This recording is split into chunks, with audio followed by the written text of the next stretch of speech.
जंगल में ऑटो चलाने वाला बंटी कबूतर रहता था। एक बार की बात है, बंटी कबूतर रात में सवारी छोड़ने के लिए काफी दूर आ जाता है। तभी उसे रास्ते में एक चिड़िया दिखाई देती है। अरे ये कितनी खूबसूरत चिड़िया है। अच्छा है वापसी में एक सवारी मिल गई। पूछता हूँ उस चिड़िया को कहाँ जाना है। रुको रुको ना। हाँ चिड़िया बहन बोलो कहाँ जाओगी तुम? जहाँ आप जाएंगे वहाँ जाऊंगी मैं। चिड़िया बहन मैं तो अपने घर जाऊंगा। चलिए आप बैठ जाइए, मैं आपको रास्ते में छोड़ दूंगा। जरा जगह तो दीजिए, जब भी तो बैठूंगी मैं। अरे चिड़िया बहन आप पीछे बैठिए जहाँ सवारी बैठती है। उसकी ये बातें सुनकर बंटी कबूतर को बहुत अजीब लगता है। तभी उसकी नजर उसके पैरों पर पड़ती है। उसके पैर उल्टे होते हैं, जिसे देखकर वो डर जाता है। अरे भागो भागो रे भागो भैया। कहाँ जाएगा तू बचकर बंटी कबूतर? आज तो तुझे छोड़ूंगी नहीं। कितने दिनों बाद मेरी प्यास बुझेगी। इस रास्ते पर कोई आता भी नहीं था, अब तू आया है मेरा शिकार। तभी टूनी चिड़िया की आत्मा अपने असली रूप में आ जाती है। वो जोर जोर से हंसने लगती है। कभी वो गायब हो जाती, कभी सामने आ जाती। बंटी कबूतर डर के मारे तेजी से अपना ऑटो भगाता है। वो शीशे में देखता है आत्मा उसका पीछा नहीं कर रही है। वो जंगल के ऑटो स्टैंड पर अपना ऑटो रोकता है। वहीं उसका दोस्त कालू कौवा खड़ा होता है। क्या हुआ बंटी कबूतर, तू इतना घबराया हुआ क्यों है? बंटी कबूतर कालू कौवे को सारी बात बताता है। अरे पागल, इतना सुनहरा मौका हाथ से निकाल दिया तूने। उस चिड़िया की आत्मा का एक पंख तोड़ लेता, वो तेरी गुलाम बन जाती। अरे भाई माफ कर मुझे, मेरी जान बच गई, आज वो ही काफी है मेरे लिए। ये कहकर बंटी कबूतर वहाँ से चला जाता है। कालू कौवा अपने मन में सोचता है, ये तो डरपोक पागल है, इतना सुनहरा मौका गवा दिया। ये पूरे जंगल पे राज करता। चलो कोई नहीं, कल रात में उस जगह जाऊंगा और उस भूतिया चिड़िया का पंख तोड़कर ले आऊंगा।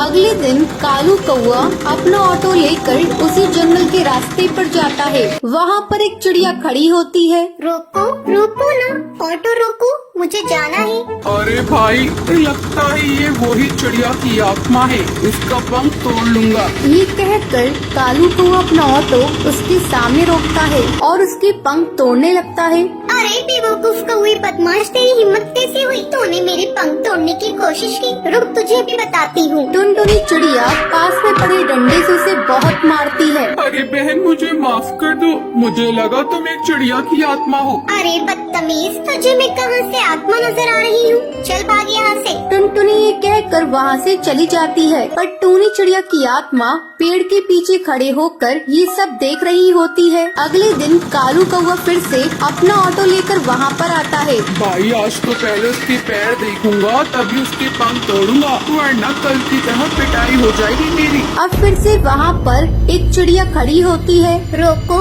रोको ना ऑटो, मुझे जाना है। कालू कौवा उसके पैर देखता है, उसके पैर उल्टे होते हैं। जैसे ही कालू कौवा उसके पंख तोड़ने वाला होता है, तभी टूनी चिड़िया की आत्मा अपने असली रूप में आ जाती है। डरावनी आवाज़ें सुनाई देती है।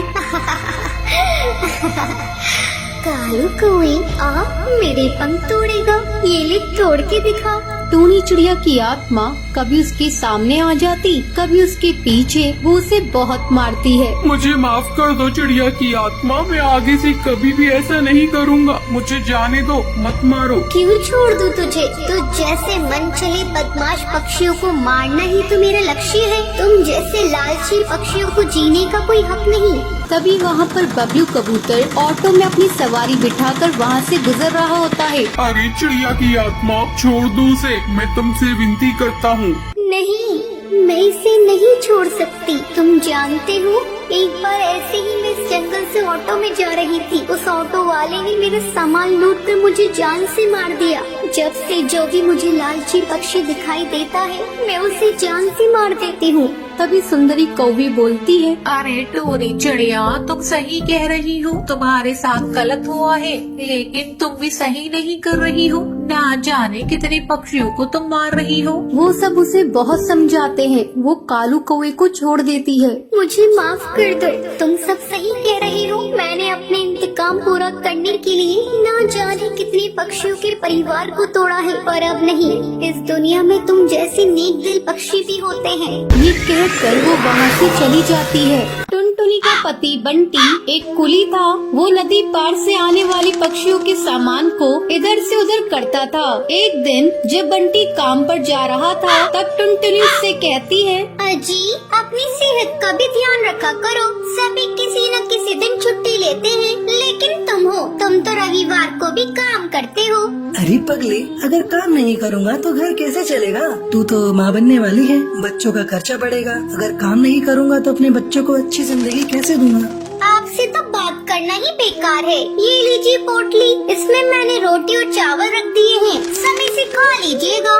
नहीं टुनटुनी, आज मेरी तबीयत कुछ सही नहीं लग रही है, कुछ भी खाने का मन नहीं कर रहा है। काम से आऊँगा तो खा लूँगा। बंटी बिना खाना लिए काम पर चला जाता है। टुनटुनी को क्या पता था कि बंटी से उसकी ये मुलाकात आखिरी थी। उधर बंटी बेहोश होकर बहती नदी में गिर जाता है और वहीं डूबकर मर जाता है। टुनटुनी भागी भागी अस्पताल जाती है।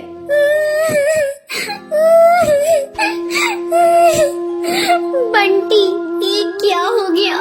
सब कुछ एक पल में खत्म हो गया। अब ये बच्चा किससे अपना पापा कहेगा? मैं तुम्हें कई बार समझा रही थी, अपनी सेहत का ध्यान रखो, लेकिन तुम तो मेरी बात मानते ही नहीं। अब मैं क्या करूं बंटी? समय तेजी से पंख लगाकर उड़ने लगता है। टुनटुनी एक बच्ची को जन्म देती है। एक दिन टुनटुनी के पास डाकिया एक खत लेकर आता है। अरे, ये खत तो कड़कनाथ सेठ की कंपनी की तरफ से आया है और मुझे बंटी की जगह कुली की नौकरी दी गई है। मुझे अपनी बच्ची के लिए नौकरी करनी ही होगी, तभी मैं उसे एक अच्छे स्कूल में पढ़ा पाऊंगी और उसे बेहतर भविष्य दे सकूंगी। अगले दिन से ही टुनटुनी कुली बनकर पक्षियों का बोझ उठाती थी। जब भी नदी के उस पार से कोई पक्षी आता था, टुनटुनी तेजी से उन पक्षियों के पास पहुंच जाती थी। बहन जी, क्या मैं आपका बोझ उठा लूं? अरे, तुम तो एक चिड़िया हो, क्या तुम इतने बोझ को उठा सकती हो? हाँ हाँ बहन जी, मैं सारे बोझ को उठा लूंगी। बहन जी, मैंने अपनी जिंदगी में इतना बोझ उठा लिए है, ये बोझ तो उसके आगे कुछ नहीं है। क्यों, क्या हुआ? और तुम ये तुम्हारी बेटी को साथ में लेकर क्यों घूम रही हो? तुम्हारे पति कहाँ हैं? वो नहीं कमाते हैं क्या? क्या करिएगा बहन जी, मेरी दुख भरी कहानी सुनकर रोज इस नदी किनारे पे कई पक्षी आते हैं और मेरी दुख भरी कहानी सुनते हैं, लेकिन कोई मेरी मदद नहीं करता। अरे तुम मुझे तो बताओ, मैं तुम्हारी जरूर मदद करूंगी। क्या बताऊं बहन जी, मेरे पति की मौत इसी नदी में डूबकर हो गई थी। उसके बाद से मैं यहाँ कुली की नौकरी कर रही हूँ। देखो टुनटुनी, जब तुम्हारी बेटी थोड़ी बड़ी हो जाएगी तो उसको मेरे स्कूल में डाल देना। मैं उसे पढ़ा लिखा कर एक अफसर बनाऊंगी। मैं तुम्हें अपना पता दे देती हूँ। वो बुलबुल चिड़िया टुनटुनी को अपना पता दे देती है। इसी तरह कई साल गुजर जाते हैं। एक दिन जब टुनटुनी अपना घर साफ कर रही थी, तभी उसे उस बुलबुल का दिया हुआ पता मिलता है। अरे, ये पता तो वही है जो मैडम जी ने मुझे नदी किनारे पर दिया था। मैं तो बिल्कुल भूल ही गई थी। अब मैं अपनी बेटी को लेकर मैडम जी के स्कूल में जाऊंगी और उसे वहाँ पढ़ाऊंगी। टुनटुनी अपनी बेटी को लेकर उस पते पर पहुँचती है। आओ आओ टुनटुनी, बहुत दिन हो गए तुमसे मिले।